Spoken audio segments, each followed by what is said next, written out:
Who better than me? Welcome back to the Hardcore Casual with your boy, Base the Kid.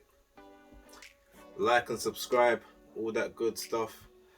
We had quite a bit of action on last night.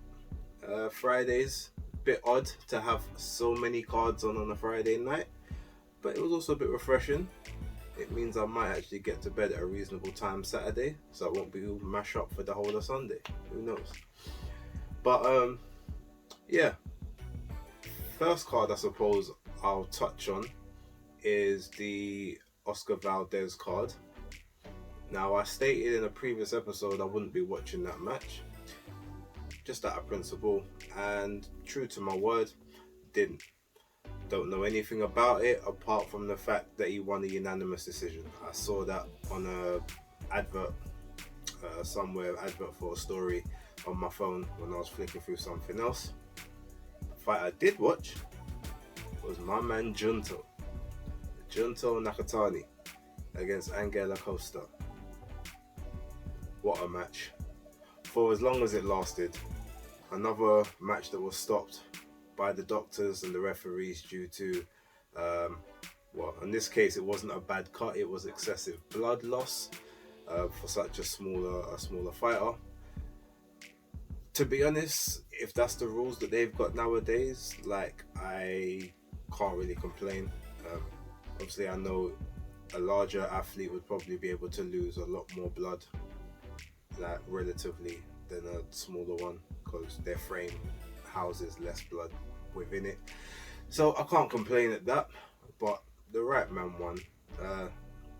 Acosta, however they pronounced it last night, he did well, very competitive, and he'll definitely come back. I could probably see him being a world champion moving forward. He just got a bit unlucky last night. Maybe just came up against someone that was slightly more proficient than him, a bit more spiteful. And I like the fact that Junto was using the southpaw lead almost as a distraction tactic to load up with the big left. And it's actually refreshing to see, because he's not actually like a southpaw. He's a right-handed fighter, but he trained himself southpaw, and he doesn't even switch stance. He literally stays in southpaw. So he leads with his power hand. So I'm assuming that when he's actually hitting the jab and hitting those right hooks, they're actually a lot harder than what most people would normally associate with being your lead hand. So when he's now throwing the backhand, which would figuratively be like the weaker hand by trade, he's been building up the power in that. And you could definitely see in the fight there were several times where he did rock Acosta. He did get caught towards the end a bit, when Acosta got a bit desperate, when he said he wanted one more round, and he was trying to obviously finish the fight before he got stopped, because he knew that the doctors and the referee was looking at the cut. So when Junto was on his game, when he was sticking behind the jab, when he was staying composed, it was very tidy, very technical, and very exciting. When he sort of went more into Acosta's wheelhouse, trying to go on the inside, bang, he was still doing well, but there were some lapses in defense. So he's definitely got to tighten up on that moving forward, especially if he starts, moving to maybe some of the more rabid US fighters in those lower weights as well. Because the Mexican style is one of those styles you can kind of figure it out, but when you get those hybrid people, or those ones that, they're good on the inside, but they know how to trade off, they know how to stick behind the jab, they've got better movement, he might come under a bit more trouble. But Junto Nakatani, very good defense of the title last night, and I'm looking forward to seeing him again when he's next out. Probably, I guess the next one I'll talk about would be the Hrgovic card. Now, I watched all the fights actually, but for some reason I've just come on camera and half the names have escaped me now. So apologies to the undercard, but realistically the only fight I'm really going to speak about is the main event, because that was where the big intrigue was, just in the fact of, you know, having Hrgović come back out after such a long layoff. Um, I think that inactivity is a very big killer for a lot of athletes, and Hrgović is no exception. His opponent, what's his name, Rajnajic, he was actually pretty tidy. Like I liked quite a lot of his work in there. Um, for as long as it lasted, of course. Like, you know, it was what, 3 rounds, 4 rounds completed. He he had pretty good footwork in and out. His feinting was good. He set a couple traps which Hrgović did walk into on a couple times, swinging that big overhand right, which did catch Hrgović quite a bit. Um, there was one shot he took which looks like it took down his equilibrium, but it also looked like his boots didn't have the best traction on them, because there were certain times I saw him make a move and he would like slide, almost like they weren't gritted properly to be able to sort of hug the canvas. Because there was even a time where Hrgović just sort of pushed into him and his foot just literally slid out from under him. I was like, that was a bit weird, because the push wasn't hard enough to knock him down. He just sort of, it's not even like, oh, he fell, oh, like the foot just literally slipped. I thought, okay, maybe the boots, maybe he had the same issue as that the African fighter that came over and fought, was it Jonah Carroll? I can't remember off the top of my head, but when he was literally slipping and sliding all over the ring for the entire bout, and yeah, I was seeing remnants of that within it, but ultimately Hrgović did what he normally does. He had some pretty good head movement. I mean, yeah, he did get caught a lot, but he did manage to ride some stuff. He wasn't keeping his head on the line, but he was just very slow and ponderous. You can tell that the inactivity has caused him to basically become lazy. And if you look at his amateur skill set, he was very much more of a upright sort of bounce on the balls of your feet, bounce in with the jab, bounce back out again, bounce in with the jab, and then plant your feet for the hard 1-2 and the hooks.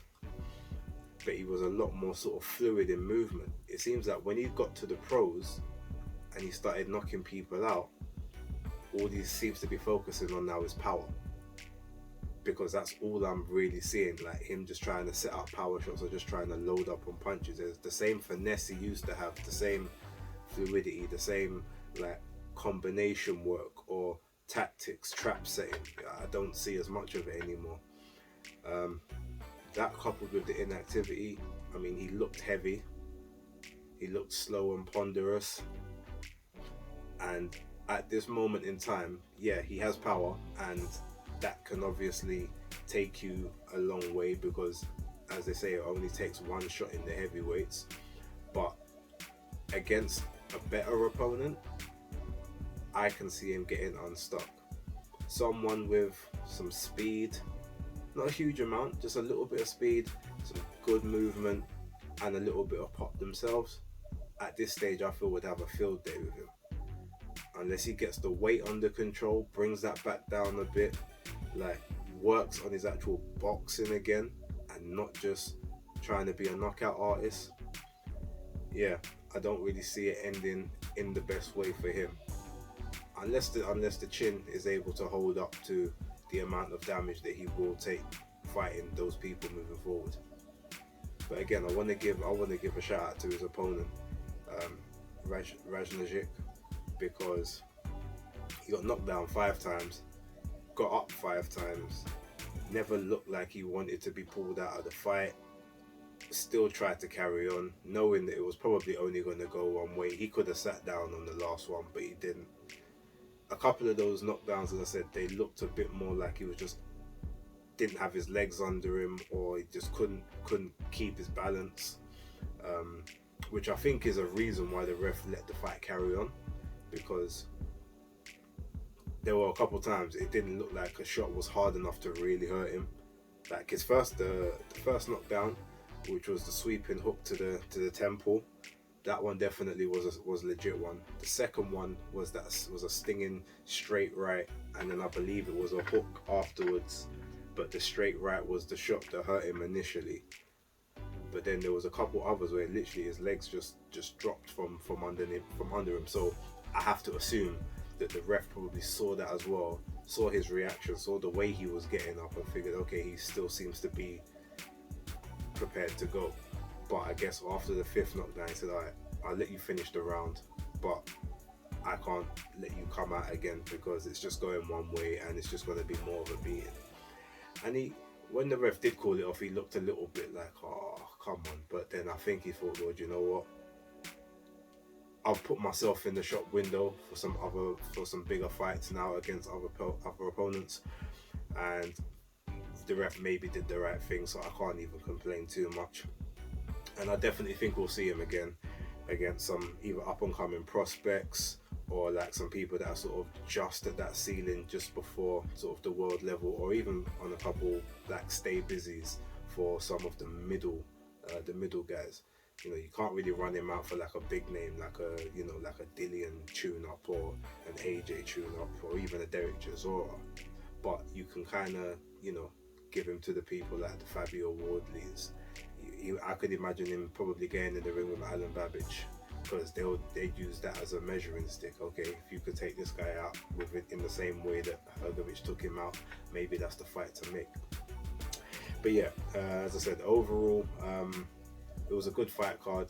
Apologies for not remembering half the names before I came on camera. The only name that I can remember off the top of my head right now was John Hedges, who actually had a pretty good performance, but he also needs to work on being overconfident. Just because you're a 6'6" light heavyweight doesn't mean that you can get careless in there, because he took a few full-blooded shots in that fight, which he probably didn't need to take either. I think he fought a guy called Radnik, but again, the names are probably going to be all over the place today, so I apologize. Right, I think the last thing I want to talk about was the Tony Yoka and Peter Milas fight. Now, I was actually looking forward to this one because I quite like Tony Yoka. I like sort of everything he brings to the table. He's a big unit, 6'7", fairly slim and streamlined for that size. He's got a very athletic sort of basketball type build, but it's not a skinny build like Deontay Wilder. It's just streamlined. You can see there's muscle on the frame, there's sort of definition on the frame, and everything about him is in proportion. Like, you know, he hasn't got skinny legs, hasn't got skinny arms. He just, you know, he looks like his size is normal for him. Peter Milas was a very promising sort of up and comer a couple years back. Still undefeated. Didn't fight a huge amount of names that we would probably know, but he was sort of touted as possibly being one of the next ones up. I think the pandemic sort of properly derailed him because he didn't have a huge backing behind him. So I think getting fights was probably a lot harder for him than some other people, because I don't think he fought since the start of 2019. So he's out the ring for 2 years, but I looked at some training videos before the fight and he was definitely keeping himself in shape. He was trim, he was bouncy, he was moving. Like, you could see that he had been boxing, you know, he had been keeping disciplined and just sort of waiting for his opportunity. And it was actually a very good fight. Tony Yoka was controlling the pace quite well, being the taller guy, obviously making sure that you don't give off, you don't sort of lead with your disadvantages when not necessary. So he engaged when he needed to, sort of kept on the outside, but kept the pressure on, was walking Milas down. Milas was moving a lot. A lot of the stuff that he was throwing, he threw some good stuff, but Yoka was managing to catch quite a bit of it on the gloves, forearms and the elbows. He did get tagged a couple times, and I guess one of the big questions about Yoka is, can his chin hold up? Because most of us will remember the Erislandy Savon fight in the amateurs, where he was wearing 14-ounce gloves and head guard and got knocked out cold. So that has always been a issue of, can his chin hold up? But clearly he's been using his size now to his advantage, in the sense that he's not getting into someone else's kill box to make sure that they can they can't test that chin. And I think that's very smart, to be honest. He actually had some good head movement as well. He did crouch down a couple times, but he was stalking forward. He was cutting off the ring against Milas. He did some very good body work, and you could see Milas was slowing down visibly round by round. He had some good combinations up top. He was picking his punch selection quite well. I don't know about the credentials of Virgil Hunter these days as a trainer, just due to some of the conversations I hear about the people that he's trained and what their legacies are outside of Andre Ward. But if it carries on as it is now, I can't see there being any real issues with that partnership. I do think he will move on at some point to learn a few other bits and pieces, but I like the fact that he's actually been very spiteful in his last few fights since the Christian Hammer fight, where I think he hurt his hand in there, so he wasn't as dominant in terms of sort of leading off as he would like to have been. But I've seen him quite a few times really like sticking the elbows in, like almost kidney shots at certain points, where a guy slightly turned in, just really looking to inflict damage to be able to get someone out of there. So I'm interested to see sort of where he moves forward. I know he wants to fight the top 15 guys. Like he always said when he came out of the Olympics, within 2 years I want to be fighting for a title. Obviously it didn't happen due to many things, I suppose. I guess the pandemic sort of pushed a lot of other people back. I think he needs to be fighting outside of France a bit more. He's had quite a few there recently, France and sort of other bits of Europe. He definitely needs to sort of come back to the UK. He's signed to, I think he's still signed to Top Rank in the US, so he definitely needs to get over there and fight someone as well, sort of just to get that exposure, but try and get more stiffer tests, I suppose. Like Milas was a good prospect test, and as you'll normally see in the UK and Europe, when you've got two undefeated fighters, they normally will put it on the line when they're still prospects, as opposed to swerving each other and talking about letting it marinate and it has to be for a title. Now it's not like Devin Haney and Ryan Garcia and Lopez and Tank. Like, no, these guys, they'll get in there from early. Best man wins, second place starts again, moves on, you rebuild, get them back on the rematch if you can. If not, then you're just not good enough for that person, but it doesn't define your career as that one loss. I think it's a lot better when people stop protecting the O and just putting it on the line. So yeah, I wanna see what Yoka does moving forward. I want to see if he can get one of those top 15 guys, because I definitely think that he's up there, ready to sort of mix it with those. I'm thinking he could definitely be top 15, possibly creeping into the top 10. He just needs like one more fight, I guess, to kind of solidify that. Against two, I'm not sure. Trying to think who Top Rank have got on their books at the minute, apart from Tyson Fury, that you could realistically put him in there with. Would he get the Joe Joyce fight? I mean, there's the history there. Maybe Joyce might take that if his title shot isn't coming. Obviously, I think he would want to run that back from the Olympics. So who knows? Who else could possibly? I mean, well, I don't think he'd take anyone else from the Queensbury lot. Frank Warren definitely wouldn't put him in against Daniel Dubois, because that's a fight I definitely see Dubois losing, and the others ain't high profile enough. So they might have to start calling out some PBC fighters, or even just some what's that company called? There's another company in America, but off the top of my head it's escaping me. But there's a lot of sort of the heavyweights that are sort of signed to them, or maybe even go Salita Promotions, try out Otto Wallin, someone like that. That might be a good option. So I want to see what he does next. Guys, apologies, like I said, for certain names and stuff. I've done no research prior to this.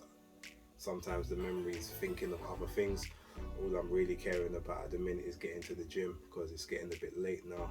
But I wanted to put this out just before then. But if you could like and subscribe, all that good stuff, share with a friend if they're into it, and if they're not into it, share it with them anyway. You know, help out the channel, help me out, and I will catch you on the next one. But until then, Hardcore Casual out.